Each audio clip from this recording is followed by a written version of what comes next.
Senator Bill Cassidy, Republican from the great state of Louisiana, joins me now. Mr. Senator, the governor of New York, Kathy Hochul, well, she still wants to ban gas stoves and gas heating equipment in just a couple of years. Is this a war on natural gas? It's a war on natural gas, but it's also a war on the consumer.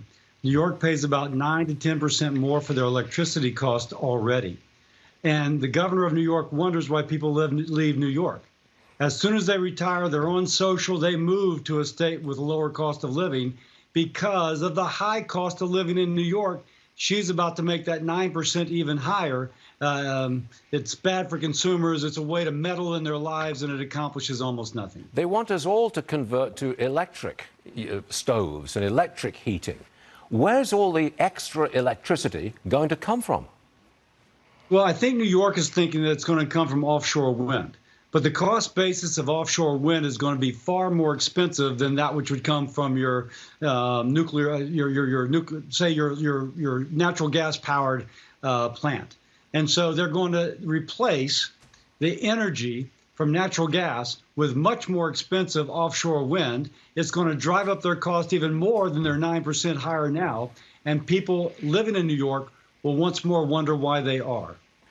Mr. Senator, we've just heard about the second tranche of classified documents found at President Biden's house in Wilmington, Delaware. The president just gave a press conference on the economy, but then walked away from questions surrounding the documents. Is this a big political storm or a tempest in a teapot? I think it's a big political storm. What's good for goose is good for gander. If former President Trump should not have them there, and he shouldn't have had them there, then former Vice President Biden should not have had them there either. Now, it may just be we've got a lousy system for making sure that folks don't cart away nuclear secrets. But whatever it is, there's a responsibility for the former vice president to know that and then to get them back. Frankly, the vice president, or now the president, President Biden, this is kind of one more example of how things could be a heck of a lot better if you paid a little bit more attention. We just don't know who had access to these documents, or what's in the documents, or what subjects they deal with. We need to know all of this to assess the importance of it, surely. If it's a big deal for former President Trump to have these, and I think it was, it's a really big deal for former Vice President Biden to have these as well. And it needs to be equally investigated. Not only is it important for national security, it's also important for a sense of fair play.